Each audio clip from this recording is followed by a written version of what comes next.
দাদা শোনা যাচ্ছে। সুন্দর এবার কি শোনা আমি যাচ্ছে। আরম্ভ করবো? হ্যাঁ, শুরু করুন দাদা। 8টা 20 পর্যন্ত বলবেন। হ্যাঁ, 8টা 20 পর্যন্ত বলবেন। কত মিনিট? 8টা 20 পর্যন্ত বলবেন, 8:15 পর্যন্ত বলবেন, 8টা 15। আচ্ছা আচ্ছা, অতক্ষণ লাগবে না। এনি হাউ,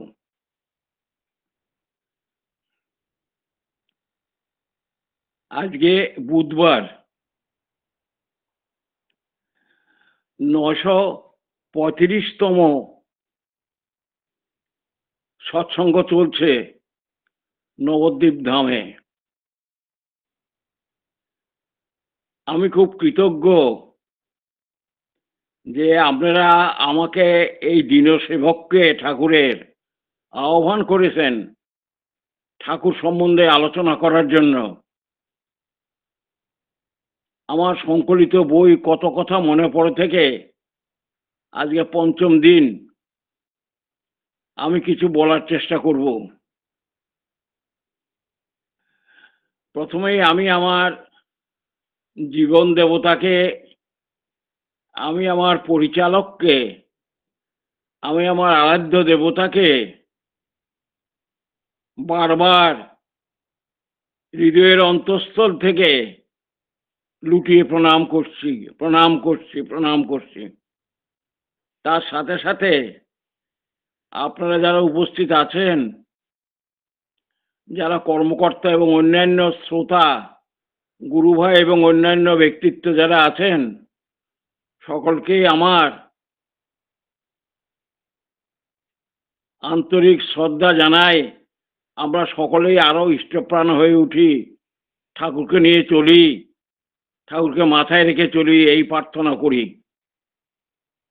এই বলেই আমার আজকের বক্তব্য শুরু করছি। আমি কয়েকদিন ধরে ঠাকুরের একটা বই পড়েছিলাম, 1 খণ্ড থেকে 22 খণ্ড আলোচনা প্রসঙ্গে। তাতে ঠাকুর অনুকূলচন্দ্র, শ্রী শ্রী ঠাকুর অনুকূলচন্দ্র আমাদের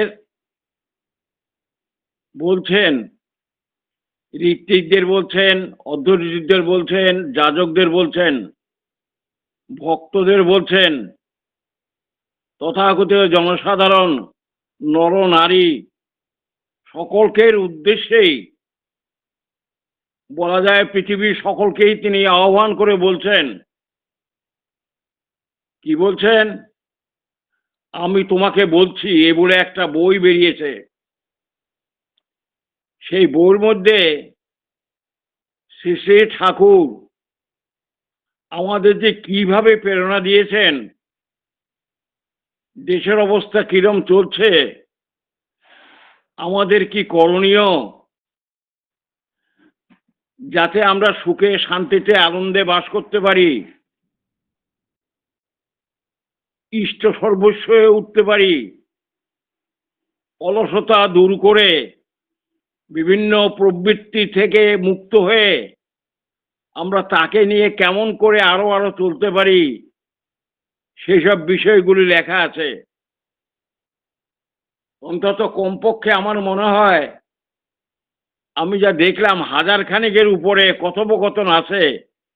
ঠাকুর আমাদের জন্য বলে গেছেন, তোমরা এই করো, এই করো, এই হও, এই হও, এইভাবে চলো, এইভাবে চলো, এরম করে করো। তোমাদের দিকে দুনিয়া চেয়ে আছে, বাংলা চেয়ে আছে, ভারতবর্ষ চেয়ে আছে, সমস্ত পৃথিবীর লোক চেয়ে আছে। তোমরা দাঁড়াও, তোমরা দাঁড়াও, তোমরা মানুষ হয়ে দাঁড়াও।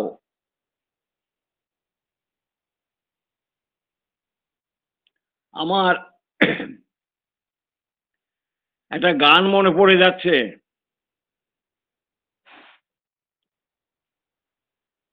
পরম পূজ্যনীয় শ্রী শ্রী দাদার রচনা। একটা কলি শুধু আমি বলি, কি জাদু যে করেছো আমায়, ভেবে ভেবে বেলা বয়ে যায়। ঠাকুর আপনি আমাদের কিরম জাদু করেছেন, কিরম ভাবে আকর্ষণ করেছেন। কিরম ম্যাজিকের মতো আপনি আমাদের সবসময় টানছেন, কি জাদু যে করেছো আমায়, ভেবে ভেবে আমার বেলা বয়ে যায়। আমার দিন রাত কাল সবকিছু তোমাকে ভেবে ভেবে বেলা বয়ে যায়। কে সেই ব্যক্তিত্ব, কে সেই মানুষটি, কে সেই প্রিয় পরম, কে সেই অবতার, কে সেই শ্রেষ্ঠ মানব? তিনি হলেন আমার দেবতা, আপনার আমার সকলেরই গুরুদেব শ্রী শ্রী ঠাকুর অনুকূলচন্দ্র। পূর্ণেন্দু মুখোপাধ্যায়, যিনি উত্তম কুমারের বন্ধু, অভিনেতা, তিনি একটা গান রচনা করেছিলেন। তার একটি লাইনে আছে, আমরা শিশুতাই বুঝি না কিছু। একটু পরে আবার আছে, আমরা শুধু ভাবি, শুধু ভাবি তুমি আসবে কবে বলো না, তুমি আসবে কবে বলো না, সেদিন মোরা স্কুলেতে যাব না, স্কুলেতে যাব না। শুধু ভাবি, শুধু ভাবি, বলো না তুমি আসবে কবে আবার, তোমাকে দিব আমরা তামাক সেজে, আমরা শিশুতাই বিজু না কিছু। সেই যে পরম পুরুষকে আহ্বান করছি, আমরা শিশু বুঝি না কিছু, তোমাকে আমরা তামাক সেজে দেব, আমরা স্কুলে যাব না, তুমি বলো না আবার কবে আসবে, তুমি আবার কবে আসবে। এই আহ্বান, আহ্বান, আহ্বান। আর পরম পূজ্যপাদ শ্রী শ্রী দাদা বলেছেন, কোথা থেকে আমার বেলা বয়ে যায়, কি জাদু যে করেছ আমায়, ভেবে ভেবে আমার বেলা বয়ে যায়। শ্রী শ্রী ঠাকুর অনুকূলচন্দ্র এমনই একজন ব্যক্তিত্বশালী লোক, এমনই একজন প্রেমিক লোক, এমনই একজন ভালোবাসার লোক, যার সর্ব অঙ্গ দিয়ে শুধু ভালোবাসা বিকিরণ হচ্ছে, ভালোবাসা বিকিরণ হচ্ছে। বলে তোরা নে নে নে, আমার ভালোবাসা নে, তোরা আমাকে আকৃষ্ট হ, তোরা আমাকে ধর, আমার জীবন লিঙ্গরানে যেসব কথাগুলো আছে সেগুলি তোরা ধর, সেগুলো তোরা কর, তোরা সেইভাবে হয়ে উঠ। আমি এইটুকুই তোদের কাছে চাই, তোরা সকলেই বেড়ে উঠ, সকলেই বেড়ে উঠ, সকলেই তেজিয়ান হয়ে উঠ, সকলেই আপনত্ব বোধ করে একত্রিত পৃথিবী রচনা করো তোমরা। ঠাকুর আহ্বান করেছেন। England, America, Russia, Africa, Bangladesh, Bharatvarsha, তার কাছে কোনো কিছু অভিন্ন নেই। এই সমস্ত দেশ মিলে একটা দেশ, একটা পৃথিবী, একটা ব্রহ্মাণ্ড। সেই ব্রহ্মাণ্ডের যিনি, সেই ব্রহ্মাণ্ডকে যিনি জানেন বা ব্রহ্মাণ্ডের যিনি হোতা, তিনি আহ্বান করছেন, আমাদের বারে বারে আহ্বান করছেন, তোমরা এইভাবে চলো, এই করো, এই করো। সেই ঠাকুরের কথা, সেই পরম পুরুষের কথা, সেই দ্বৈতের কথা বলার জন্য আজকে এখানে উপস্থিত হয়েছি। আমি দু তিনটে ঘটনা আপনাদের বলবো। আমার মনে আছে, সেদিন ছিল 7ই মার্চ 1962 সাল।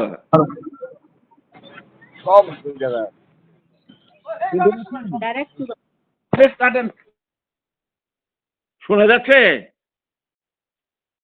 হ্যালো, যাচ্ছে দাদা, হ্যাঁ শোনা শুনুন, যাচ্ছে, শোনা যাচ্ছে। যাচ্ছে শোনা যাচ্ছে? যাচ্ছে দাদা, সুন্দর। হ্যাঁ হ্যাঁ, আবার আসবেন, হ্যাঁ। হ্যালো। হ্যাঁ দাদা, শোনা যাচ্ছে, বলুন। সেদিন ছিল 7ই মার্চ 1962 সাল। ঠাকুরের নাতনির বিয়ে। নাতনিটি কে? আমাদের পূজনীয় কল্যাণীদি, শ্রী শ্রী দাদার বড় বোন কল্যাণীদির বিয়ে 1962 সালে 7ই মার্চ। কল্যাণীদিকে সুন্দর করে সাজিয়ে নিয়ে শ্রী শ্রী ছোট মা, পূজনীয় কাজলদার মা, ঠাকুরের কাছে আসছেন পার্লারে। কল্যাণীদের হাতে একটি মালা, সুন্দর একটি ছোট্ট মালা। কল্যাণীজি করলেন কি, মালাটা নিয়ে ঠাকুরের গলায় পরিয়ে দিলেন আর সাষ্টাঙ্গে প্রণাম করলেন কল্যাণীজি, যেন ঠাকুরই হচ্ছেন স্বয়ং বর, স্বয়ং শিব।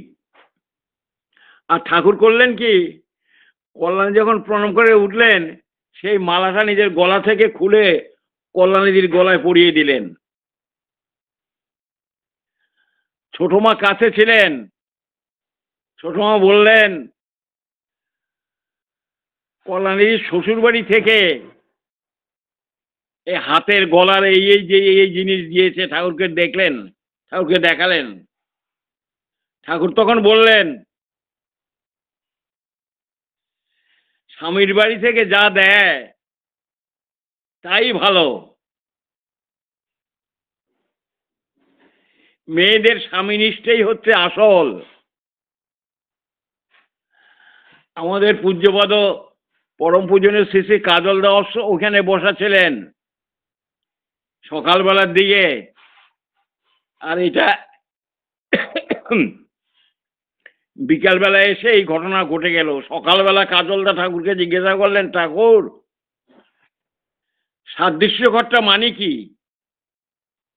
সদৃশ্য ঘরটা মানে কি?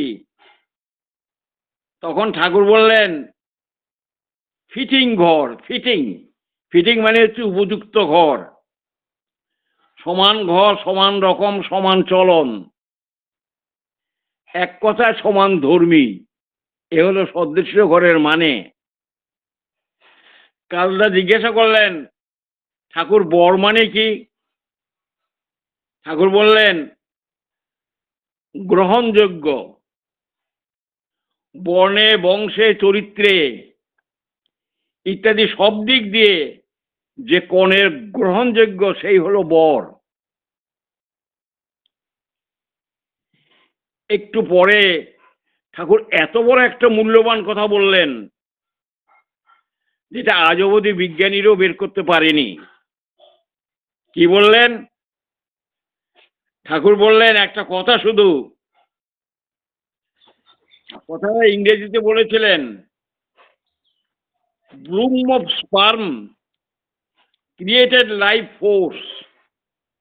ব্লুম অফ স্পার্ম অর্থাৎ শুক্রকীটের উৎকর্ষই হচ্ছে জীবন, জীবন শক্তিকে সৃষ্টি করে।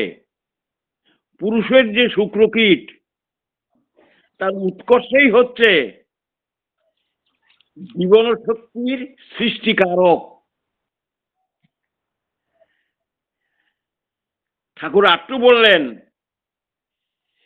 শুক্রকীটে স্পার্মগুলো যখন ডিম্বকোষের সাথে মিশে, তখন কি হয়? একটা জাইগোট ফর্ম করে, বীজকোষ ফর্ম করে। ঠাকুর বললেন, আমার মনে হয় স্পার্মটা শুক্রকীটের মধ্যে গিয়ে সূক্ষ্ম শরীর, অ্যাস্ট্রাল বডি ফর্ম করে, আর জিনগুলো সব অ্যাক্টিভ হয়ে উঠে, এগুলি ওভামের মধ্যে গিয়ে ডাইলিউটেড হয়ে যায়। এ কথা বিজ্ঞান আজ অবধি বলেনি। পুরুষের জিনগুলো স্পার্মের মধ্যে যে থাকে, সেগুলো গুণদীপনায় ভরপুর। সেগুলি ওভামের মধ্যে গিয়ে ওভামকে ডাইলিউটেড করে দেয়, এবং ওভামের মধ্যে যে ম্যাটেরিয়ালগুলো আছে, সেগুলি ওই জিনগুলিকে কি করে? নার্চার দেয়। এই কথাটা আমি এখনো বিজ্ঞানীরা বের করেছেন এটা জানি না। জিনগুলি ডাইলিউটেড হয়ে যায় এবং ওভামের ম্যাটেরিয়ালগুলো সেই জিনগুলোকে নার্চার দেয়। সেজন্যই বলে সাদৃশ্য বিবাহ। এ যদি না হয়, তাহলে অসাদৃশ্য বিবাহ হয়, প্রতিলোম বিবাহ হয়। মিলনটা বিহিত হয় না, স্পার্মটা গিয়ে ওভার মধ্যে গিয়ে ডাইলিউটেড হয়ে যায় এবং ওভার মধ্যে যে ম্যাটেরিয়ালগুলো আসে এবং সেগুলো সেই জিনে, স্পার্মের জিনগুলোকে ফার্টিলাইজ করে, নার্চার দেয় এবং সেটা পরস্পর পরিপূরণী হয়। এটা হলো সাদৃশ্য ঘরের আসল মরকজ। এই অ্যাস্ট্রাল বডি সূক্ষ্ম শরীর তখনই ফর্ম করে যাকে আমরা বলি জাইগট। এই কথাটা আমি কোনো বিজ্ঞানের ভাষায় এখনো পাইনি যে মেয়ে মানুষের ওভাবের ম্যাটেরিয়ালগুলো পুরুষ মানুষের জার্মের জিনগুলোকে নার্চার দেয়, পরিপূরিত করে, পরিবেশিত করে, পরিরক্ষণ করে, সুন্দর করে গড়ে দেয়। এই কথা প্রসঙ্গে আমার একটা কথা মনে পড়ে গেল। আমি একদিন ঠাকুরের কাছে বসে আছি, ঠাকুর আমাকে বললেন, এই দুর্গা প্রতিমা কাঠামো দেখেছিস? কাঠামো বলে কতগুলো কাঠের উপর দিয়ে খড় টড় দেয়, মাটি টাটি দেয় ইত্যাদি দিয়ে টিয়ে, তারপর মাটি, চোখ টোক ইত্যাদি সব কিছু দেয়, হাত পা সব কিছু দেয়। ওই কাঠামোটা হচ্ছে, ওই যে কাঠামো যেটা সেটাই হলো পুরুষের কাছ থেকে আসে, সেটাকে সুন্দর করে গড়ে তুলে মায়ের উভাম। দেখিস তো কোথায় খুঁজে পাস কিনা, এ কথা ঠাকুর আমাকে বলেছিলেন। কিন্তু বিজ্ঞান আজ অবধি এটা বের করেছে বলে আমি জানি না, শুনিনি। তাই ঠাকুর বিবাহের উপর এত জোর দিচ্ছেন, সদৃশ্য ঘরের উপর এত জোর দিচ্ছেন।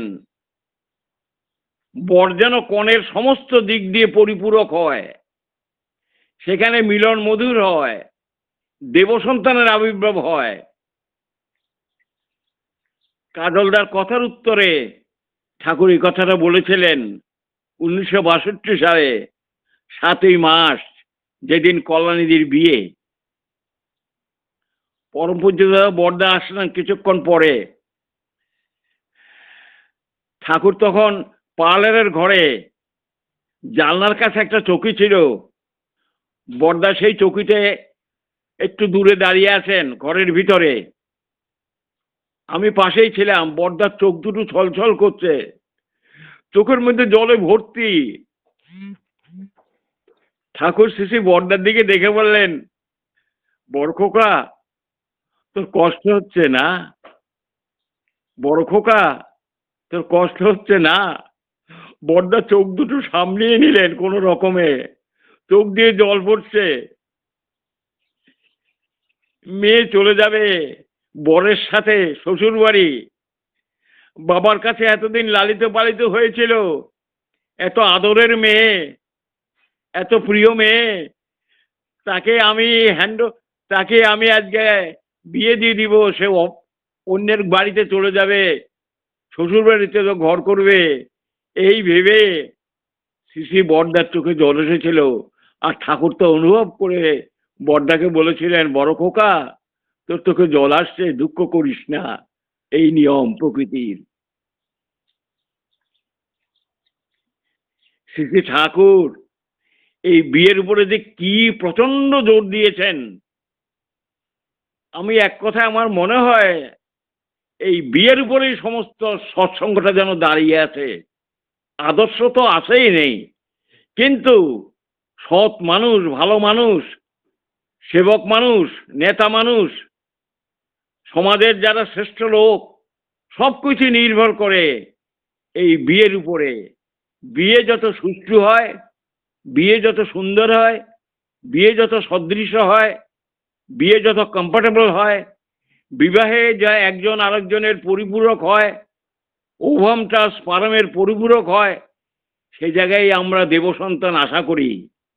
সিআর দাসকেও ঠাকুর ঠিক এই কথাটাই বলেছিলেন যে দাদা আপনি লোক পাবেন কোথায়? সমাজটা পৌঁছে গেছে, এন্টি সোশ্যাল এলিমেন্টসে ভরে গেছে। আপনি বিয়ে ঠিক মতো দিতে আরম্ভ করেন, সিয়ারদের বলছিলেন, ঠাকুর আপনার এইটা মেনে চললে তো অনেক সময় সাপেক্ষ দরকার, স্বাধীনতা তো এত তাহলে তাড়াতাড়ি আসবে না। ঠাকুর বলছিলেন, এর চেয়ে শর্টকাট পথ আমার নাই। তোমরা মানুষ তৈরি করো, মানুষ হও, তোমরা মানুষ হও, স্বাধীনতা আপনিই আসবে। তোমাদের বিবাহ ঠিক করো, কম্পার্টেবল ম্যারেজ করো, উপযুক্ত বিবাহ দাও। 20-25 বছর পরে এমন তত্ত্বরে ছেলে পেয়ে যাবে যারা দেশের দশে পৃথিবীর মঙ্গলের জন্য ব্রতী হয়ে উঠবে। ঠাকুর সারা জীবন ধরে এই চারটা কথা খুব বলতেন। একটা হচ্ছে এডুকেশন, একটা হচ্ছে ইন্ডাস্ট্রি, একটা হচ্ছে ম্যারেজ অ্যান্ড ইউজেনিক রিফরমেশন, আর একটা হচ্ছে নিরাপত্তা, আরেকটা হচ্ছে agriculture. Agriculture, industry, education and marriage and eugenic reformation, এই চারটা জিনিস এই দেশ গঠন করে। ঠাকুর এই কথা বারবার বারবার বহু ক্ষেত্রে বহু জায়গায় আমাদের বলে গেছেন। সেই ঠাকুরকে কোটি কোটি বার প্রণাম। কি যে তুমি বলেছ, কি যে তুমি করেছ, কি যে তুমি দিয়েছ, কহিতে পারি না কিছুই তার, কহিবারে চাই মানি যে হার, কহিবারে চাই বারে বারে মানি যে হার। ঠাকুর তুমি আমাদের কি দিয়ে গেছ, কি করে গেছ, কি বলে গেছ, এ যত আমরা ভাবি, যত আমরা চিন্তা করি, অতল অতল সমুদ্রের মধ্যে পড়ে যায়।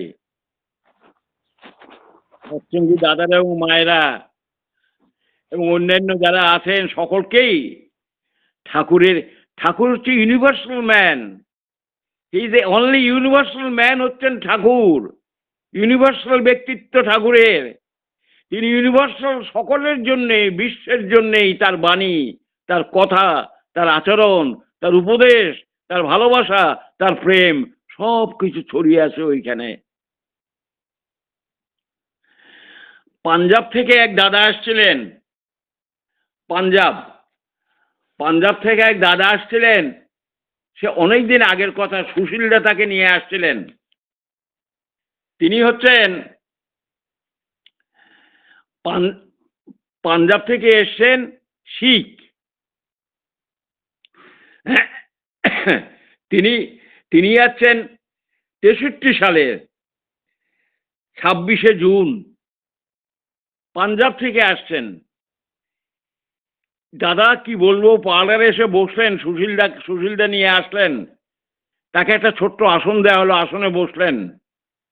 তার চেহারা কি অপূর্ব চেহারা, তার মসৃণ চুল, চেহারা, ভরা গাল, আর অপূর্ব সুন্দর। সাদা জামা পরা, ঠাকুর কাছে এসে বসছেন। বসে নিচের দিকে চেয়ে আছেন, ঠাকুরের পায়ের দিকে চেয়ে আছেন, মুখের দিকে আর দেখছেন না, মুখের দিকে আর দেখছেন না। আমি কাছে ছিলাম, আমি তাকে বললাম, আমরা ঠাকুরের মুখের দিকে দেখছেন না কেন? বলা বাহুল্য, ঠাকুর বললেন, উনি বললেন যে গুরুর সব সময় পায়ের দিকে দেখতে হয়, মুখের দিকে দেখতে হয় না। তার পা কত সুন্দর, কেমন সুন্দর রাঙা পা। সুশীলদা তার সাথে ঠাকুরের পরিচয় করিয়ে দিলেন, দিয়ে বললেন যে আপনার যদি কোনো প্রশ্ন থাকে, কোনো কথা থাকে, তাহলে আপনি ঠাকুরকে জিজ্ঞাসা করতে পারেন। তখন সেই দাদাটি ঠাকুরকে কাছে জিজ্ঞাসা করলেন যে ঠাকুর একটু ধ্যান সম্বন্ধে কিছু বলবেন, ধ্যান কাকে বলে? একটু ধ্যান সম্বন্ধে যদি কিছু বলেন তাহলে খুব ভালো হয়। আর ওই দাদাটি বললেন, আপনার কিছু বলার আছে? সুশীলদা জিজ্ঞাসা করলেন, আপনার কিছু বলার আছে? তখন বললেন, ঠাকুরকে দর্শন করেই আমার পিপাসা মিটে গেছে, কথা আমার ফুরিয়ে গেছে, আমি আর কি বলবো। ওই পাঞ্জাবি দাদাটা, ঠাকুর তাকে জিজ্ঞাসা করলেন, উনি নানকের কত বংশধর? দাদাটি বললেন, আমি নানকের 14 পুরুষের বংশধর, আমি 14 পুরুষ নানকের। অর্থাৎ 14 পুরুষ চলে গেছেন, তিনি হচ্ছেন সেই 14 পুরুষ, 13 পুরুষ পার হয়ে 14 পুরুষের বংশধর তিনি নানকের। তখন ঠাকুর বললেন বংশধারা বজায় রাখা হচ্ছে তাকে বাঁচিয়ে রাখা, নানককে বাঁচিয়ে রাখা। বংশধারার মধ্যেই তার বৈশিষ্ট্য বিদ্যমান থাকে। আমাদেরও শ্রী শ্রী ঠাকুরের বংশধারার মধ্যে শ্রী শ্রী বড়দা, শ্রী শ্রী দাদা, শ্রী শ্রী বাবাই বাবু এবং আরো যারা আসছে, ঠাকুরের বংশধারার মধ্যেই ঠাকুরের বৈশিষ্ট্য বিরাজমান করে। যখন বললেন আপনি একটু দয়া করে ধ্যান সম্বন্ধে কিছু বলবেন, ঠাকুর বললেন ধ্যান মানে হচ্ছে তাতে নিষ্ঠা,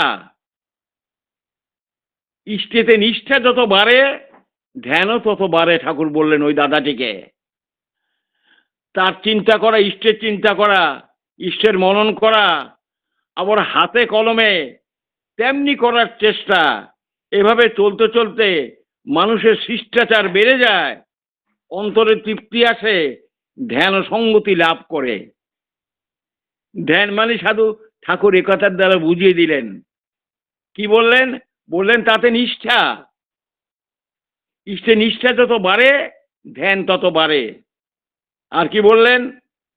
তার চিন্তা করা, তার মনন করা, এবং শুধু মনন এবং চিন্তা নয়, তার সাথে তিনি আমাদেরও বলেছেন হাতে কলমে তেমনি করার চেষ্টা করা।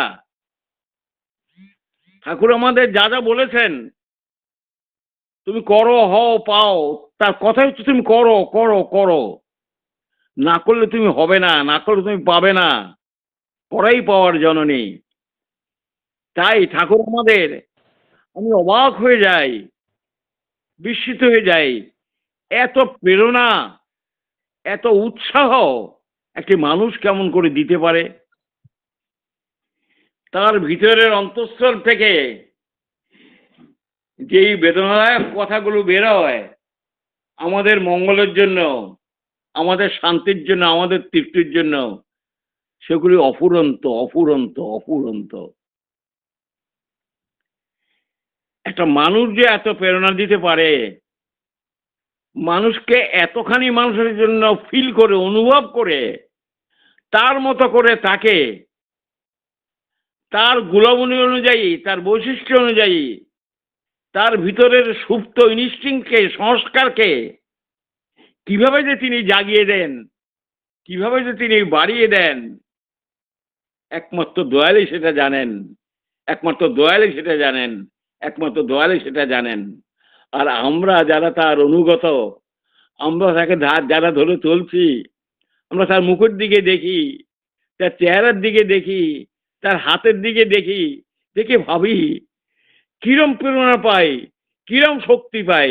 আপনারা দেখে বসে, একদিন বসে দেখবেন, তার দিকে শুধু দেখে থাকবেন, তার চেহারার দিকে দেখে থাকবেন, আপনি নিজেই অনুভব করছেন যে না, আপনার একটা পবিত্র রাজ্যে যাচ্ছেন, একটা শুভ মধ্যে আপনি যেন বিলীন হয়ে যাচ্ছেন, আরো বিলীন হয়ে যাচ্ছেন।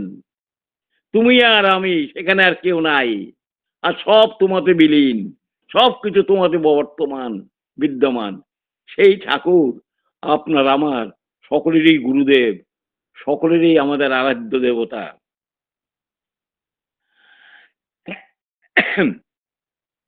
আমার সৌভাগ্য হয়েছিল একদিন প্রফুল্ল কুমার দাসদা, শ্রী শ্রী ঠাকুরের অনুলেখক যিনি, তিনি শ্রী শ্রী ঠাকুরের কাছে আসলেন, তৈরি হয়ে আসলেন। তৈরি হয়ে আসলেন মানে তিনি ঠাকুরের কতগুলি কথা বলবেন যেগুলো আমরা কখনো শুনিনি আগে। ঠাকুর তিনি বললেন আপনার অবর্তমানে, আপনার অবর্তমানে আপনার এই যে সঙ্গ আছে, এই সঙ্গ পরিচালনা কে করবে? কে করবে এই সঙ্গের পরিচালনা? ঠাকুর তখন প্রফুল্লদাকে বললেন আমার বংশের মধ্যে একজনকে কেন্দ্র কিলেক করে রেখো, কেননা তারা আমার গুণাবলী, আমার ব্রাশ তারা বহন করে, তাদেরকে নিয়ে তোমরা চলো। চললেও তোমরা এও বলে গেছেন আবার, তাকে নিয়ে চললেও তারও একটা পরিষদ থাকা দরকার। যারা বেতনভুক হবে না, যাদের কথা আমার ওই কেন্দ্রকিলক যাকে তোমরা নিয়োজিত করছো বা করে যাব আমি, তার কথা তোমরা শুনো। তারও একটা পরিষদ থাকবে, সে পরিষদকে মান্যতা দিবে, সে পরিষদকে মান্যতা দিতে হবে। এইসব কথা, অনেক কথা আছে। তার অবর্তমানে কি হবে না হবে, বর্তমানে আমরা দেখতে পাচ্ছি আমাদের সামনে শ্রী শ্রী বড়দা ছিলেন, শ্রী শ্রী দাদা ছিলেন, আর বর্তমানে শ্রী শ্রী বাবাইবাবু আসছেন। কর্ণধার তিনি, সংজ্ঞাচার্য তিনি, তার বংশধর, তার রক্তবাহী, তার বৈশিষ্ট্য বহনকারী তিনি। ইষ্টের দিকে, গুরুর দিকে আরো আরো যাতে আমরা আপ্রাণ হয়ে উঠি, আরো আরো আমরা যাতে তার কাজে আগুয়ান হই, আমাদের সেভাবে বাড়িয়ে তোলার চেষ্টা করছেন, প্র্যাকটিক্যালি করছেন, অনবরত করছেন, আমাদের সময় দিচ্ছেন, আমাদের কথা শুনছেন, সাহায্য করছেন, আপদ থেকে মুক্ত করছেন, বুদ্ধি দিচ্ছেন, যেখানে যা করণীয় সেগুলি তিনি করার জন্য আপ্রাণ হয়ে বলে যাচ্ছেন। তা সবটুকু যেন শেষে ঠাকুরকে প্রতিষ্ঠা করার জন্য আমাদের মাঝে তিনি নিজকে নিজে বিলিয়ে দিয়েছেন। অনেক কথা, উল্টোপাল্টা কথা অনেক বলা যায়, কিন্তু ঠাকুরের মূল কথা হচ্ছে আমার বংশধরের মধ্যে তোমরা একজন কেন্দ্র করে রাখো, সেই হবে মুক্ত বিগ্রহ, আমার প্রতীক, সিম্বল। প্রতীক গুরু যাকে বলে, যাকে বলে সিম্বল, যাকে বলে সংজ্ঞাচার্য, সেটা আমার রক্তের থেকে, আমার বংশ থেকে হলে সবচেয়ে ভালো। আমি এর কন্ট্রোভার্সির মধ্যে যেতে চাই না, যা বলে গেছেন তিনি সেটা এই কথা, আমাদের তাই করণীয়। আর আসল করণীয় হচ্ছে তিনি ইষ্টবিগ্রহ রেখে গেলেও বা সিম্বল রেখে গেলেও, তার ছেলেদের রেখে গেলেও আমাদের একটু ধ্যান বস্তু, আমাদের আরাধ্য দেবতা, আমাদের সব সময় কল্পনার জিনিস হচ্ছেন, ধ্যানের বস্তু হবেন আরাধ্য দেবতা বলেন শ্রী ঠাকুর অনুকূলচন্দ্র। তাকে ধরে আমরা সেদিকেই অগ্রসর হব, তিনি আমাদের সেদিকেই নিয়ে যান। তাই তিনি কেন্দ্র কিলক। দাদা এবং মায়েরা, আজকে এই সৎসঙ্গের মধ্যে আমাদের অনেক কিছু করার আছে, অনেক কিছু পৃথিবীকে দেওয়ার আছে। ঠাকুর আমাদের কাছ থেকে অনেক আশা করেন, অনেক আশা করেন। পাওটা ঝিঝি ধরে গেছে, একটুখানি টেট মেললাম। অনেক আশা করেন, এরম আশা করেন, আর আমাদের এতখানি তুলে ধরছেন যে তার মিশনটা আমরা মনে প্রাণে শরীরে বহন করে নিয়ে চলি। প্রতি রক্তবিন্দুতে যেন আমাদের তার সেই মিশনের টুকগুলো আমাদের মধ্যে জেগে উঠুক, জাগ্রত হয়ে উঠুক, আরো বেড়ে উঠুক, এইটা পরমপিতা আমাদের কাছে চাচ্ছেন। তুমি সবটুকু আমাকে দাও, তুমি সবটুকু আমাকে দাও। যীশুখ্রিস্ট বলে গেছেন যে আমাকে তুমি ভালোবাসো, আমাকে ভালোবাসলে আমার ফাদারকে ভালোবাসা হয়। ঠাকুরও বলছেন তুমি আমাকে ভালোবাসো। শ্রীকৃষ্ণ বলছেন মনমনা ভব মদ ভক্ত মদ যাজীবং নমস্কুরু। সুতরাং ভালোবাসাই হচ্ছে এমন বস্তু, ভালোবাসাই হচ্ছে এমন জিনিস যার দ্বারা সবকিছু জয় করা যায়। ঠাকুর সেই ভালোবাসার কাঙ্গাল, ঠাকুর সেই মানুষের কাঙ্গাল। সেই মানুষকে তিনি আহ্বান করেন, মানুষকে তিনি তুলে ধরেন, মানুষকে তিনি জাগ্রত করে তোলেন, মানুষের বৈশিষ্ট্যকে তিনি বড় করে তোলেন। এই অভাগা যখন ঠাকুরের কাছে গিয়েছিলাম সর্বস্ব হারিয়ে বাঁচাও বাঁচাও বাঁচাও বাঁচাও করে করতে করতে, তখন আমি অনুভব করেছিলাম কেহ নাহি যার তুমি আছো তার।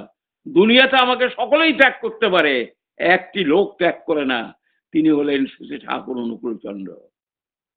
আপনারাও জানবেন আপনাদের পরমাশ্রয়, আমাদের সকলেরই পরমাশ্রয় শ্রী ঠাকুর অনুকূলচন্দ্র। আমরা যত তাতে মশগুল হই, যত তাকে ইনভাইট করি, আমন্ত্রণ করা মানে তাকে আহ্বান করে নিজের মধ্যে। ঠাকুর একবার দেবীদাকে বলেছিলেন, দেবপ্রসাদ মুখার্জিদাকে বলেছিলেন, তুই একটা কোরআন লেখ, নাম দেয় হিন্দু কোরআন।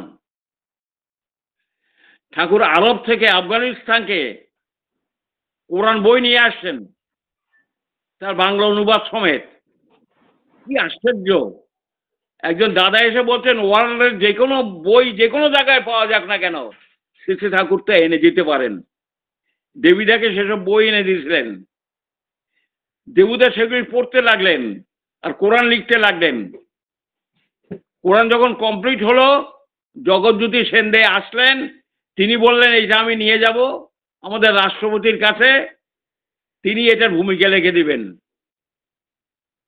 সেই রাষ্ট্রপতি ভূমিকা লিখে দিয়েছিল। কিন্তু আর ঠাকুর যে কথা আমি বলতে চাচ্ছিলাম, দেবীদা যখন এই কোরআন লিখতে আরম্ভ করলেন, হিন্দু এই কোরআনের সাথে শাস্ত্রের কি কি মিল আছে, বাইবেলের কোথায় কি কি মিল আছে, বুদ্ধদেবের কোথায় কি কি মিল আছে, এইসব যখন লিখছিলেন, ঠাকুর ওকে দেবীদাকে বলছেন, ওরে মৌলবীর মতো মনে হয়, ওকে মৌলবীর মতো মনে হয়, ওরও মৌলবীর মতো মনে হয়। তাই যাদৃশী ভাবনা দস্য তাদৃশী ভবতী স। আমার ভাবনা ইষ্ট হলে আমার মনের আকাঙ্ক্ষাগুলিও সমস্ত ইষ্টমুখী হয়ে উঠবে।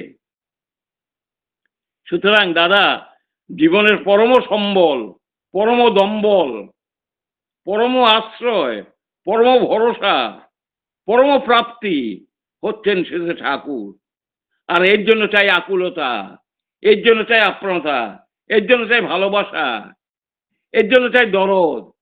এই দরদ আসলে আমার বউকেও আমার দরদি মনে হয়, আমার ছেলেকেও আমার দরদি মনে হয়, বন্ধুকেও মধ্যে হয়, পারিপার্শ্বিক সকলকেই দরদি মনে হয়। কিন্তু সকলেই তো তার সৃষ্ট, সকলেই তো তার জিনিস, কাকে ফেলবো? এই দরদ ভরা প্রাণ নিয়ে ঠাকুর কাছে মুসলমান আসছেন, খ্রিস্টান আসছেন, বলছেন আমি প্রকৃত খ্রিস্টান। মুসলমান আসছেন, খলিলুর রহমান আসছেন, কত দাদারা আসছেন। আমি এখন বলছি প্রকৃত মুসলমান, আমি প্রকৃত খ্রিস্টান আমি। তাই ঠাকুরের কাছে তাদের মধ্যে কোনো তফাৎ নাই, এক জাতি, এক প্রাণ, একতা। এই হলেন আমার ঠাকুর।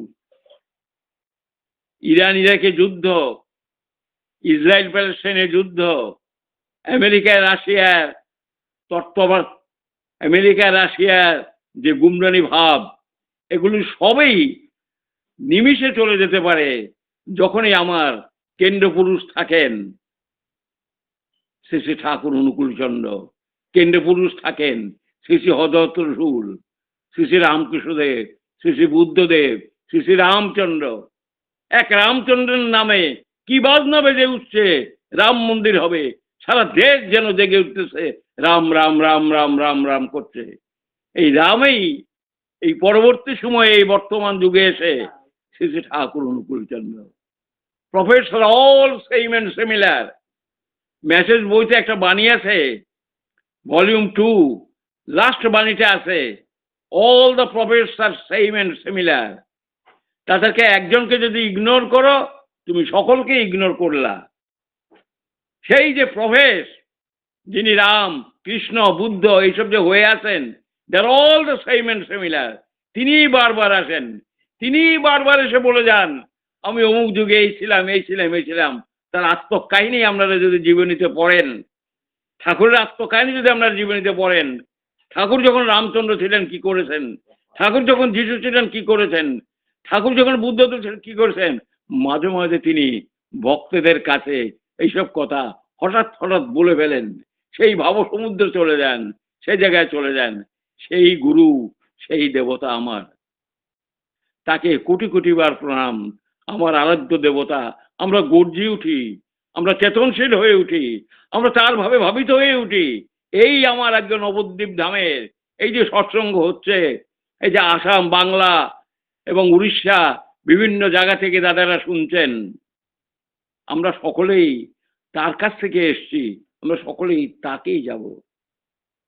আমার ঠাকুর যে কত রসিক, কত প্রেমিক, এর কোনো তুলনা নাই।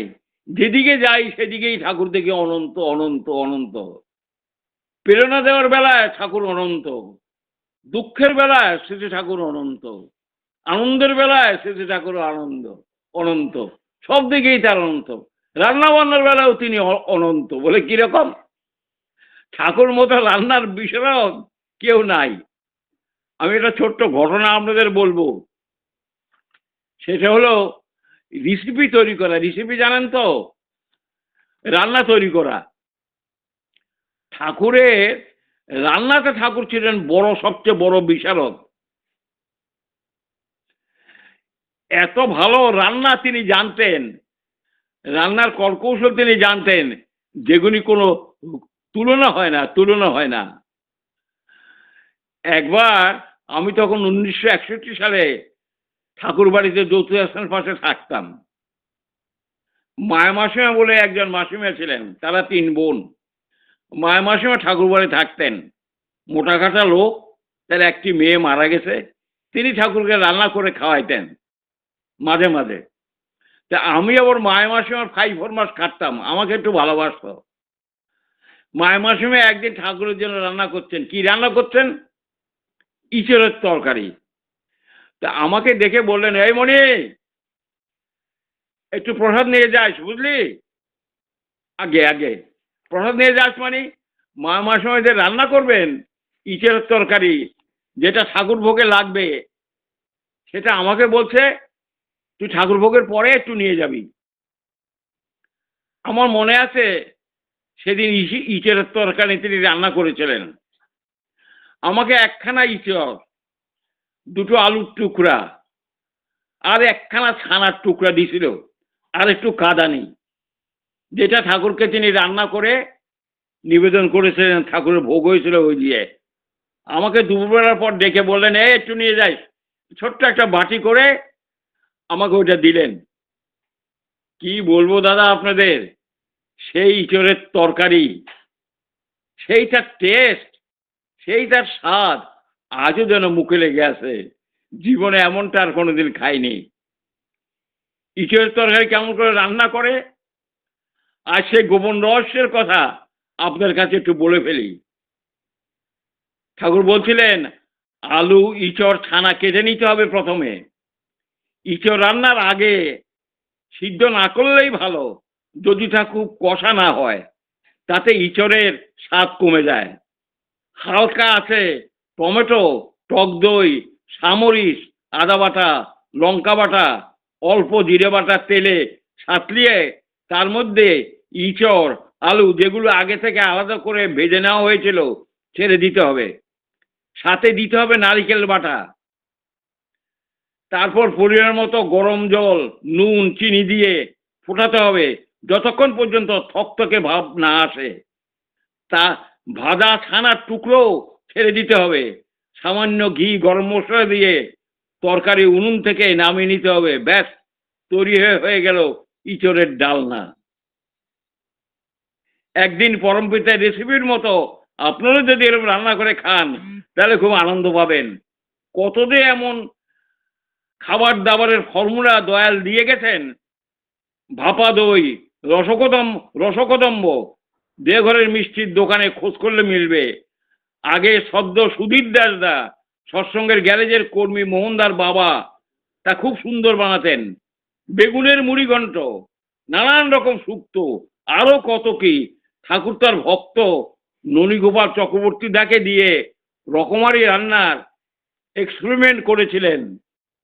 পৌরাণিক কাহিনী আমরা জানি, চরিত্র আমরা জানি, রাজা নল নাকি দারুণ রান্না করতেন। ঠাকুর খুশি হয়ে ননীদাকে বলতেন, নলের মতো রান্না বিশারদ আমার ননীগোপাল চক্রবর্তীদা, সৎসঙ্গের সেক্রেটারি, জ্যোতিপ্রতি ঋত্বিক। দয়াল ঠাকুর আমার এমনই গুরু যে তিনি, যার রান্নাতেও তার পরম বিশারদ। তিনি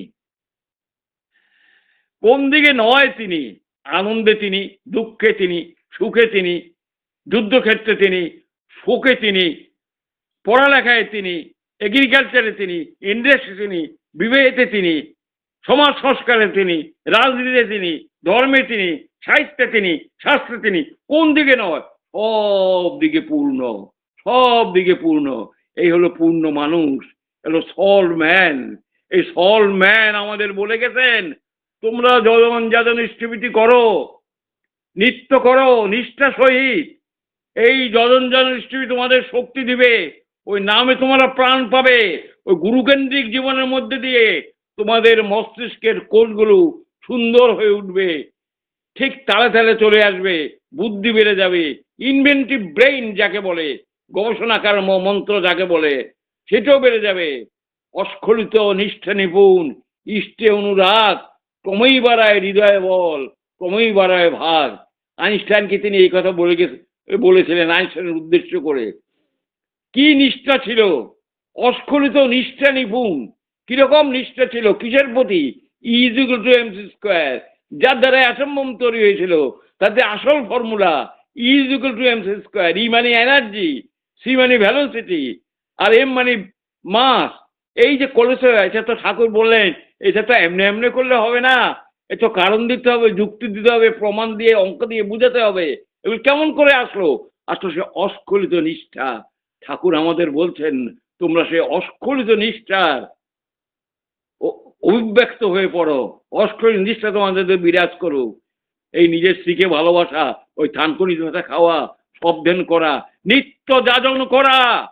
যজন না করলে যাজন হয় না, আর যাজন হচ্ছে পরিব্যাপ্তির একমাত্র উপায়। দাদারা এবং মায়েরা আমার, আপনাদের কাছে আমার অনুরোধ, করজোরে প্রার্থনা, ঠাকুরের যাজন, সেটা নিজের চরিত্রে এনে আমরা যতই মানুষের কাছে যাব, আমাদের সহ্য, বীর্য, ত্যাগ, আদর্শ তত বেড়ে উঠবে, তত সুন্দর হবে, তত আমরা আরো আলোকময় হয়ে উঠব। প্রার্থনা করি আমরা সকলেই, যারা আমার এই কথা শুনছেন, সকলেই আমরা আরো যজন আরো ভালো করে করব, মানুষের সাথে মিশবো ভালো করে। পারিপার্শ্বিক না বাঁচলে আমি বাঁচতে পারি না। পারিপার্শ্বিক আমার বাঁচা নির্ভর করে আপনারা সুখে থাকেন, শান্তিতে থাকেন, আনন্দে থাকেন, ইষ্টকে নিয়ে, তার পরিবারকে নিয়ে, সৎসঙ্গী সকলকে নিয়ে আমরা আরো আরো জীবন বৃদ্ধিতে উচ্ছল হয়ে উঠবো, আনন্দময় উঠবো, ঈশ্বর প্রাপ্তিও আমাদের কাছে চলে আসবে। জয় গুরু, রাধা স্বামী, রাধা স্বামী, রাধা স্বামী। আজকে এইটুকুই বললাম। জয় গুরু।